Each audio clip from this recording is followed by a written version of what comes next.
ब्याजदरमा गर्दै आएको भद्र सहमति तोडियो। साउनदेखि बैंकहरूले स्वतन्त्र रूपले ब्याजदर निर्धारण गर्न पाउने, शेयर बजारको भने नकारात्मक प्रतिक्रिया। लम्पी स्किन रोगबाट हालसम्म करिब 8 लाख पशु संक्रमित, 27 अर्ब रुपैयाँ भन्दा धेरै क्षति भइसकेको अनुमान। संक्रमण क्रमशः घट्दै गएको मन्त्रालयको दावी। र मिटर ब्याज सम्बन्धी जाँचबुझ आयोगको म्याद 3 महिना थप गर्ने सरकारको निर्णय। आगामी आर्थिक वर्षको लागि धानको न्यूनतम समर्थन मूल्य तोकियो। नमस्कार, कारोबार समाचारमा स्वागत छ। अब समाचार विस्तारमा। बैंकहरूले स्वतन्त्र रूपले आफै ब्याजदर निर्धारण गर्न पाउने भएका छन्। वाणिज्य बैंकहरूले निक्षेपको ब्याजदरमा गर्दै आएको भद्र सहमति तोडिएसँगै बुधबार बसेको वाणिज्य बैंकहरूको साझा संस्था नेपाल बैंकर संघ बैठकले बैंकले आफै निक्षेपको ब्याजदर निर्धारण गर्न पाउने निर्णय गरेको हो। यो सँगै साउन 1 गतेदेखि लागू हुने बैंकहरूले नेपाल राष्ट्र बैंकको नीतिभित्र रहेर ब्याज निर्धारण गर्न स्वतन्त्र हुनेछन्। अहिले साधारण मुद्दती निक्षेपको ब्याजदर 9.99% छ। अब बैंकहरूले चाहेमा यसको 10% का दरले घटाउन वा बढाउन सक्नेछन्। बैंकर संघको यो निर्णयसँगै लामो समयदेखि ब्याजदरमा हुँदै आएको कार्टेलिङको अन्त्य भएको छ। लामो समयदेखि बैंकहरूले ब्याजदरमा गर्दै आएको कार्टेलिङ अन्त्य हुने भए पनि शेयर बजारले भने नकारात्मक प्रतिक्रिया दिएको छ। बुधबार बसेको वाणिज्य बैंकहरूको साझा संस्था नेपाल बैंकर संघ बैठकले बैंकले आफै निक्षेपको ब्याजदर निर्धारण गर्न पाउने निर्णय गरे पनि शेयर बजार मापन गर्ने नेप्से परिसूचक भने 12.62 अङ्कले घटेको छ। नेप्से परिसूचक अघिल्लो दिनको तुलनामा 0.60% ले घटेर 2084.93 अङ्कमा झरेको छ। ठूला कम्पनीको शेयर कारोबार मापन गर्ने सेन्सिटिभ परिसूचक पनि 0.90 अङ्कले ओह्रालो लागेर 391.25 अङ्कमा सीमित भएको छ। कारोबार भएका कुल 13 उपसमूह मध्ये 3 उपसमूहको शेयर मूल्य उकालो लाग्दा 10 उपसमूहको शेयर मूल्यमा गिरावट भएको छ। यस्तै कुल 93,82,440 किता शेयर 3 अर्ब 39 करोड 6 लाख रुपैयाँ बराबरमा खरिद बिक्री भएको छ। कारोबारका आधारमा शिवम सिमेन्ट शीर्ष स्थानमा छ। सो कम्पनीको 23 करोड 75 लाख रुपैयाँ बराबरको कारोबार भएको छ। त्यस्तै Soaltee hotel 17 crore 92 lakh, Himalayan life insurance 16 crore 15 lakh र नेपाल दूरसञ्चार कम्पनी 11 करोड 84 लाख रुपैयाँ बराबरको कारोबार भएका छन्। यस दिन एनएमबी बैंकको ऋणपत्र र सिद्धार्थ बैंकको ऋणपत्रको मूल्यमा 10% ले वृद्धि भई सकारात्मक सर्किट लागेको छ। एनआइबीएल समृद्धि फन्ड दोस्रो 9.94, सिटिजन म्युचुअल फन्ड पहिलो 7.98 र सानीमा लार्ज क्यापका लगानीकर्ताले 7.83% ले कमाएका छन्। काठमाडौँको लाजिमपाटमा भियतनामी रेस्टुरेन्ट सञ्चालनमा आएको छ। बिहिबारदेखि नेपालीहरूलाई भियतनामी परिकार चखाउने उद्देश्य सहित भियतनामी रेस्टुरेन्ट सञ्चालनमा आएको हो। रेस्टुरेन्टका सञ्चालक नवीन सारूले नेपालमा विगत 12 वर्षदेखि भियतनामी रेस्टुरेन्ट सञ्चालन गर्दै आएको बताउनु भयो। उहाँले नेपालमा पनि भियतनामी खाना खाने मानिसहरू बिस्तारै वृद्धि हुँदै गएको बताउनु भयो। उहाँले काठमाडौँ उपत्यकाको 3 स्थानमा भियतनामी रेस्टुरेन्ट सञ्चालन गर्दै 55 जनालाई रोजगारी दिइरहेको बताउनु भयो। उहाँले सुरुमा रेस्टुरेन्ट खोल्दा 11 लाख लगानीमा सुरु गरिएको रेस्टुरेन्टमा करिब 6 करोड लगानी भइसकेको पनि जानकारी दिनुभयो।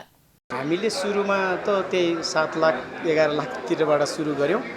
हाल आएर हामीले 5 वटा लोकेसनसम्म एक्सप्यान्ड गरेको थियौँ। अहिलेसम्ममा होला 5-6 करोड गयो होला लगानीमा। हामीले कति ठाउँमा लगानी उठाउनु पनि सकेन, अहिले बन्द भयो कोभिडको बेलामा। अहिले हामीले 3टा लोकेसन काठमाडौँ भ्यालीभित्र मात्रै चलाइरहेको छौँ। एउटा झम्सिखेलमा, एउटा यहाँ लाजिमपाट भयो, एउटा बौद्धनाथमा। हाल काठमाडौँ उपत्यकाको 3 स्थान ललितपुरको झम्सिखेल, बौद्ध र लाजिमपाटमा भियतनामी रेस्टुरेन्ट सञ्चालन हुँदै आएको छ भने रेस्टुरेन्टमा 100 भन्दा धेरैलाई एकै पटक सेवा दिन सकिने सञ्चालक सारूले जानकारी दिनुभयो। गाई भैँसीमा फैलिएको लम्पी स्किन रोगको महामारीका कारण हालसम्म 7,82,000 भन्दा बढी पशु संक्रमित भएका छन्। कृषि तथा पशुपक्षी विकास मन्त्रालयका अनुसार 76वटा जिल्लामा फैलिसकेको उक्त रोगबाट हालसम्म 7,82,184 पशु संक्रमित भएका छन् भने जसमध्ये 28,000 पशुको मृत्यु भएको र 5,21,814 निको भएको छ। त्यस्तै 2,32,309 पशु हाल पनि संक्रमित अवस्थामा रहेको मन्त्रालयको भनाइ छ। बिहिबार राष्ट्रिय सभा बैठकमा कृषि तथा पशुपक्षी विकास मन्त्री डाक्टर वेदुराम भुसालले संक्रमित पशुहरूको मृत्युदर क्रमशः घट्ने क्रममा रहेको जानकारी गराउनुभयो।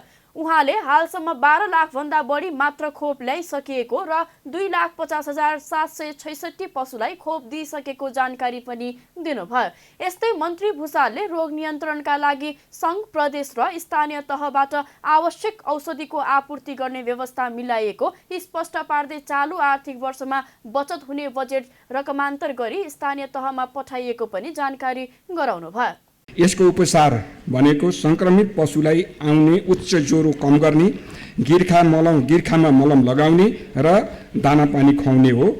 नियन्त्रणको लागि संक्रमण नभएका पशुलाई भ्याक्सिन लगाउने हो। यस रोगको भ्याक्सिन हाम्रो देशमा बन्दैन। अहिले हामीले जोर्डन, तान्जानिया र टर्कीबाट भ्याक्सिनहरू आयात गरिरहेका छौँ।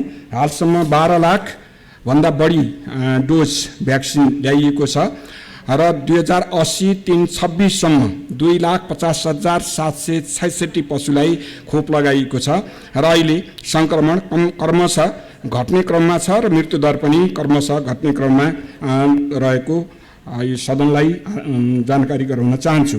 यस रोगको रोकथाम तथा नियन्त्रणको लागि सङ्घ, प्रदेश र स्थानीय तहबाट आवश्यक औषधिको आपूर्ति गर्ने व्यवस्था मिलाइएको छ। मन्त्रालयमा चालु आबमा बचत हुने बजेट रकमान्तर गरी स्थानीय तहमा पठाइएको छ। गण्डकी प्रदेशको हिमाली जिल्ला मनाङमा भने अहिलेसम्म यो रोग फेला परेको पुष्टि भइसकेको छैन। समयमै उपचार, नियन्त्रण तथा रोकथाम गर्न नसकेको अवस्थामा 25 लाखभन्दा धेरै पशुमा संक्रमण फैलिने र 1 लाख गाई भैँसी मर्ने नेपाल पशु चिकित्सा परिषदको अनुमान छ। यसबाट झण्डै 1,26 अर्ब रुपैयाँ बराबरको आर्थिक क्षति हुने परिषदको अनुमान छ। पशु चिकित्सा परिषदका अनुसार लम्पी स्किन महामारीबाट अहिलेसम्म 27 अर्ब 22 करोड 50 लाख रुपैयाँ बराबरको क्षति भइसकेको अनुमान छ। ठूलो क्षति बेहोरे पनि सरकारको तर्फबाट भने कुनै प्रकारको सहयोग नपाएको किसानहरूको गुनासो छ। सरकारले आगामी 10 वर्षलाई ऊर्जा विकास दशकको मार्गचित्र र कार्ययोजनाको रूपमा काम अगाडि बढाउने भएको छ। सरकारले विद्युतको उत्पादन, प्रसारण लाइनको व्यवस्थापन, विद्युत वितरण प्रणाली र व्यापार गर्ने क्षमताको अभिवृद्धि गर्न आगामी 10 वर्षलाई ऊर्जा विकास दशकको मार्गचित्र र कार्ययोजनाको रूपमा काम अगाडि बढाउने भएको हो। बिहिबार राष्ट्रिय सभा बैठकमा विनियोजन विधेयक 2080 का विभिन्न शीर्षकहरूमाथि सांसदहरूले उठाएको प्रश्नको जवाफ दिँदै ऊर्जा, जलस्रोत तथा सिँचाइ मन्त्री शक्ति बहादुर बस्नेतले ऊर्जा विकास दशकको मार्गचित्र र कार्ययोजनाको रूपमा काम अगाडि बढाइएको जानकारी दिँदै आगामी 10 वर्षभित्र 20,000 मेगावाट विद्युत उत्पादन गर्ने लक्ष्य राखिएको बताउनुभयो। उहाँले विद्युतको उत्पादन, प्रसारण लाइनको व्यवस्थापन, विद्युत वितरण प्रणाली र व्यापार गर्ने क्षमताको अभिवृद्धि गर्न 10 वर्षे मार्गचित्र र कार्ययोजना बनाएर अगाडि बढ्न खोजिएको बताउनुभयो।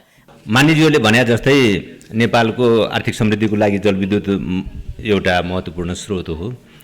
हाल 2700 मेगावाट करिब हामीसँग अहिले उत्पादनको क्षमता रहेको छ।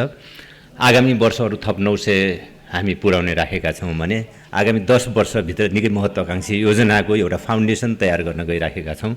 20,000 प्लस मेगावाट विद्युत उत्पादन गर्ने हाम्रो लक्ष्य राखेका छौँ र त्यो अनुसार ऊर्जा विकास दशकको मार्गचित्र र कार्ययोजनाका साथ हामी काम गरिराखेका छौँ। बैठकमा मन्त्री बस्नेतले आगामी आर्थिक वर्षमा थप 900 मेगावाट विद्युत उत्पादन गर्ने सरकारले लक्ष्य लिएको पनि जानकारी दिनुभएको छ। बैठकमा संस्कृति, पर्यटन तथा नागरिक उड्डयन मन्त्री सुदन किरातीले सांसदहरूले उठाएको प्रश्नको जवाफ दिँदै जहाज खरिद गर्नु आफ्नो निजी स्वार्थको विषय नभएको दावी गर्नुभयो। घाटामा सञ्चालन हुँदै आएको नेपाल वायु सेवा निगमले 3वटा साना जहाज खरिद गर्ने प्रक्रिया अगाडि बढाएसँगै सांसदहरूले यसको औचित्यमाथि प्रश्न उठाएका थिए।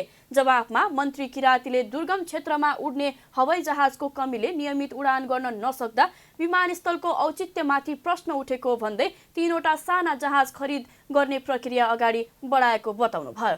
उहाँले त्यस क्षेत्रमा उडान गर्दा नाफा नहुने भएकोले निजी क्षेत्र उडान सञ्चालन गर्न आकर्षित नदेखिएको तथ्य प्रस्तुत गर्दै जहाज खरिद निजी स्वार्थको विषय नभई राष्ट्रिय आवश्यकता भएको पनि स्पष्ट पार्नुभयो। यस्तै कुन प्रक्रियाबाट खरिद गर्ने भन्ने कुरा निगमकै विज्ञ र पदाधिकारीले निर्धारण गर्ने उल्लेख गर्दै आफूले प्रचलित कानुन अनुसार पारदर्शी ढङ्गले जहाज खरिदको प्रक्रिया अगाडि बढाउन निर्देशन दिएको पनि बताउनुभयो। दुर्गम क्षेत्रमा संख्यात्मक हिसाबले धेरै विमानस्थलहरू निर्माण भएका छन्, तर त्यस क्षेत्रमा उड्ने हवाईजहाजको कमीले नियमित उडान गर्न नसक्दा विमानस्थलको औचित्यमाथि प्रश्न उठ्नु स्वाभाविक हो। त्यस क्षेत्रमा उडान गर्दा नाफा नहुने भएकोले निजी क्षेत्र त्यसतर्फ उडान सञ्चालन गर्न आकर्षित देखिँदैन। अध्यक्ष महोदय, यसै तथ्यलाई मध्यनजर गरी नेपाल वायु सेवा निगमले 3वटा साना जहाज खरिद गर्ने प्रक्रिया अगाडि बढाएको छ। जहाज खरिद मेरो निजी स्वार्थको विषय हुँदै होइन, राष्ट्रिय आवश्यकता हो। कुन प्रक्रियाबाट खरिद गर्ने त्यो निगमकै विज्ञ र पदाधिकारीले निर्धारण गर्ने कुरा हो। आवश्यक परे सरकारले सहजीकरण मात्र गर्छ र नेपालको प्रचलित कानुन अनुसार पारदर्शी ढङ्गले जहाज खरिदको प्रक्रिया अघि बढाउन मैले निर्देशन गरिसकेको छु। मन्त्री किरातीले देशका विभिन्न स्थानमा विमानस्थल निर्माणको माग भएको उल्लेख गर्दै विमानस्थलको संख्या थप्ने भन्दा पनि सेवा र गुणस्तर बढाउनेमा जोड पनि दिनुभयो। बैठकमा भौतिक पूर्वाधार तथा यातायात मन्त्री प्रकाश ज्वालाले डोजरे विकास प्रवृत्तिको अन्त्य गर्न सरकार प्रतिबद्ध रहेको बताउनुभयो। उहाँले अध्ययन बिना डोजर चालकको भरमा सडक निर्माण हुँदा अनेकौं प्राकृतिक विपत्तिहरू भइरहेको भन्दै असारे र डोजरे विकास प्रवृत्ति अन्त्य गर्न सरकार प्रतिबद्ध रहेको बताउनुभयो। डोजरे विकास प्रवृत्तिको सन्दर्भ पनि उठाउनु भएको छ मानिसहरूले। निश्चय पनि सडक निर्माण एक प्राविधिक विषय हो। बिना अध्ययन डोजर चालकको भरमा सडक निर्माण हुँदा अनेकौं प्राकृतिक विपत्ति हुँदै गइरहेको कुरा सत्य हो। कठिन भू बनोटबाट सडक निर्माण गर्नुपर्ने, चलायमान पहाडको पाखामा सडक निर्माण गर्नुपर्ने, सडक निर्माणको क्रममा निस्केका ढुङ्गा माटोले उचित व्यवस्था नहुँदा त्यस्तो डोजर विकासले 100 बिघा खेतीयोग्य भूमि पुरिने र बहुमूल्य पुल तथा पूर्वाधारमा क्षति हुने गरेको छ। हामी असारे र डोजरे विकास प्रवृत्ति अन्त्य गर्न प्रतिबद्ध छौँ। मन्त्री ज्वालाले काठमाडौँ लगायत विभिन्न राजमार्गहरूमा रहेका खाल्टाखुल्टी पूर्णका लागि सम्बन्धित निकायलाई मन्त्रालयले निर्देशन दिएको पनि बताउनुभयो। त्यस्तै सवारी चालक अनुमति पत्र सेवाग्राहीलाई छिटोभन्दा छिटो उपलब्ध हुने व्यवस्था गरिने पनि उहाँको भनाइ छ। बैठकमा भूमि व्यवस्था सहकारी तथा गरिबी निवारण मन्त्री रञ्जिता श्रेष्ठ चौधरीले सरकारले ठगी गर्ने सहकारीलाई कानुन अनुसार कारबाही गरिने बताउनुभयो। उहाँले सरकारले ठगी गर्ने सहकारीहरूको अनुगमन र जाँचबुझ गरी प्रचलित कानुन अनुसार कारबाही प्रक्रिया जारी रहेको बताउनुभयो। उहाँले सरकारले 49 जिल्लामा गरिब घर परिवार पहिचान गरी 6,15,061 वटा गरिब परिचय पत्र वितरण कार्य सम्पन्न भएको जानकारी गराउँदै 15 वटा जिल्लामा गुनासो सुनवाईको कार्यक्रम भइरहेको र 13 वटा जिल्लाहरूको तथ्याङ्क विश्लेषण गर्ने कार्य भइरहेको जानकारी दिनुभयो। हाम्रो मन्त्रालयबाट गरिब परिवारहरूले पहिचान गरी राज्य सुविधा परिचय पत्र वितरण गर्ने कार्यक्रम सञ्चालन भइरहेको छ र हालसम्म 49 जिल्लामा गरिब घर परिवार पहिचान गरी 6,15,061 वटा गरिब परिचय पत्र वितरण कार्य सम्पन्न भइसकेको छ भने 15 वटा जिल्लामा गुनासो सुनवाईको कार्यक्रम भइरहेको र 13 वटा जिल्लाहरूको तथ्याङ्क विश्लेषण गर्ने कार्य भइरहेको छ। मन्त्री श्रेष्ठले आर्थिक वर्ष 2080-81 भित्र सबै जिल्लामा गरी गरिब घर परिवार पहिचान तथा परिचय पत्र वितरण गरिसक्ने जानकारी पनि गराउनुभयो। यता संघीय मामिला तथा सामान्य प्रशासन मन्त्री अमललाल मोदीले संघीय निजामती सेवा ऐन छिटै ल्याउने प्रतिबद्धता जनाउनु भयो भने स्वास्थ्य तथा जनसङ्ख्या मन्त्री मोहन बहादुर बस्नेतले दरबन्दी अनुसार डाक्टरहरू व्यवस्थापन गर्दा सचिवालयमा धेरै धम्की आउन थालेको बताउनुभयो। सङ्घलाई दरबन्दी माग्ने स्थानीय निकायहरूले दरबन्दी दियो अनि त्यो दरबन्दी चाहिँ फेरि फिर्ता गरिदिने, आफूले भर्ना गरिहाल्ने। त्यो समाप्त गर्नका लागि मैले हुन त मैले क्याबिनेटमा पनि मैले चाहिँ समर्थन पाएको छु, मन्त्रीज्यूबाट पनि पाएको छु, मान्यज्यूले मलाई भेट्दा भन्नुभएको छ र अरू क्षेत्रमा पनि भनेको छ यो बोर्ड डिसिजन हो। यो डिसिजनलाई कार्यान्वयन गर्न सकेन भने आगामी दिनहरूमा स्वास्थ्य मन्त्रालयले आधारभूत स्वास्थ्य दिनु त परेजास, स्वास्थ्य मन्त्रालय चल्ने स्थिति छैन। मैले धेरै रिक्समा ल्याएको छु, फोन आउन थाल्यो, आत्महत्या गर्छु भनेर सचिवहरूले हात थर्काउँछन्, त्यसपछि अरू प्रशासनमा हात थर्काउँछन्। मलाई चाहिँ धम्क्याउने फोन आउन सकेको छैन एउटा पनि। मेरो स्वकीय सचिवालयमा धेरै धम्कीहरू आउन थालेको छ र यसलाई पार लारै छाड्ने हो।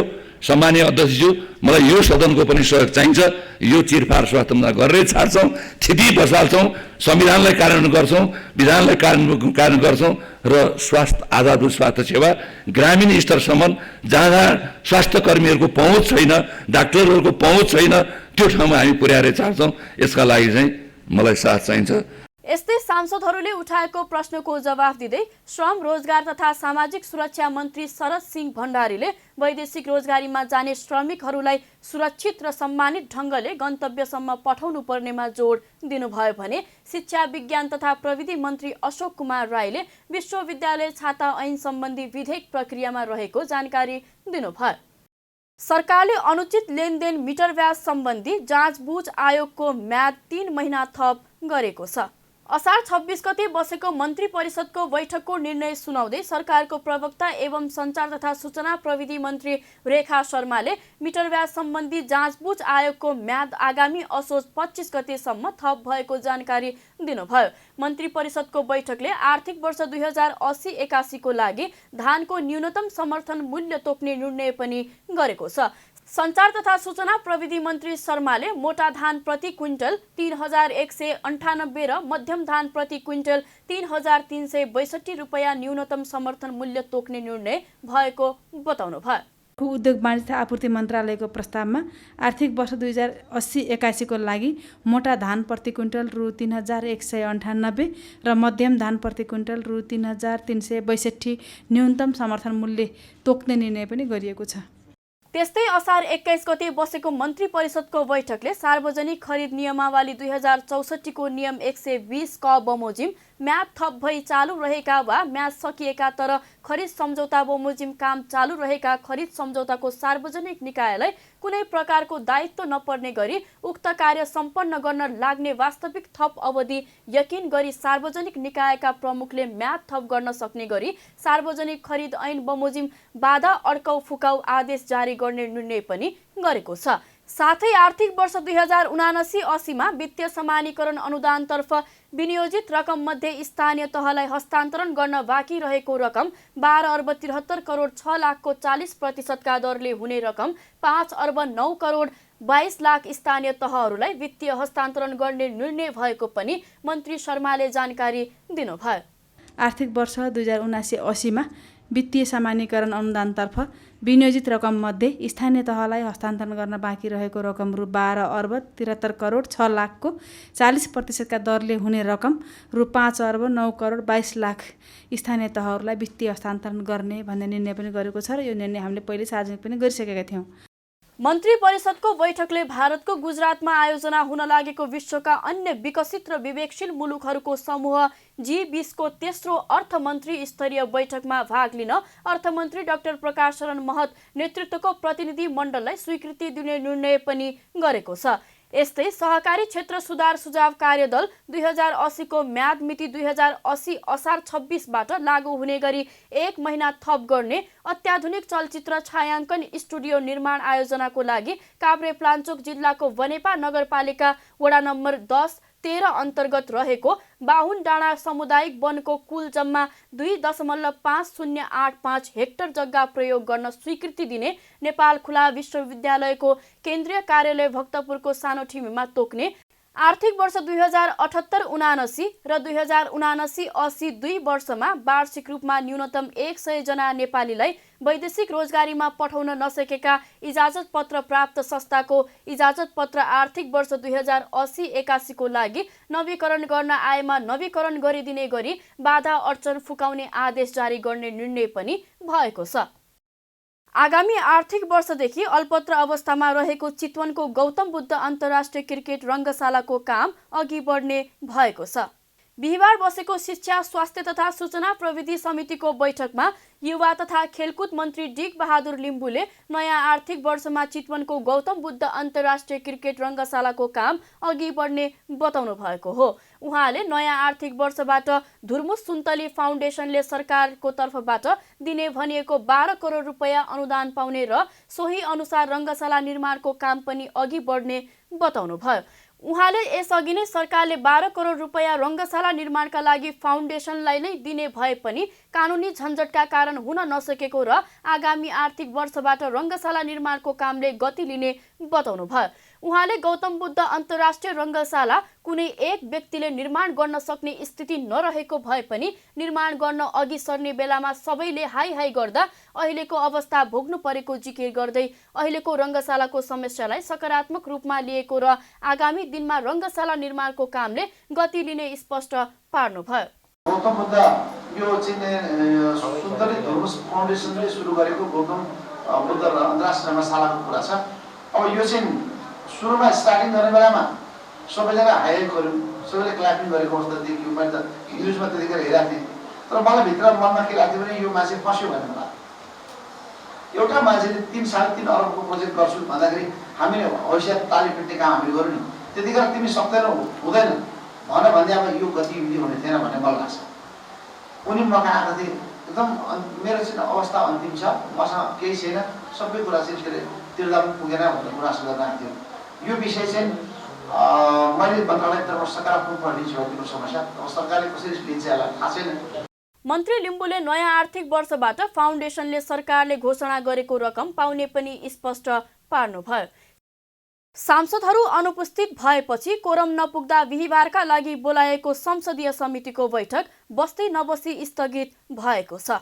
दिउँसो 1 बजेका लागि बोलाएको पूर्वाधार विकास समितिको बैठकमा मेलम्ची खानेपानी आयोजनाका बारेमा छलफल गर्ने कार्यसूची रहेको थियो। बैठकमा खानेपानी मन्त्री लगायत विषयगत निकायहरूलाई बोलाएको थियो, तर समिति सञ्चालनका लागि आवश्यक पर्ने सदस्य नै अनुपस्थित भएपछि समितिको बैठक नबसी स्थगित भएको छ। समितिको बैठक बस्न समितिमा रहेका कुल सदस्य मध्ये 51% सदस्य उपस्थित हुनुपर्ने व्यवस्था छ। यस अनुसार पूर्वाधार समितिको बैठक बस्न 14 जना सांसद आवश्यक पर्ने भए पनि आजका बैठकमा 7-8 जना सांसद मात्रै उपस्थित रहेका थिए। कारोबार समाचारमा अब सुन चाँदी र विदेशी विनिमय दर सम्बन्धी जानकारी।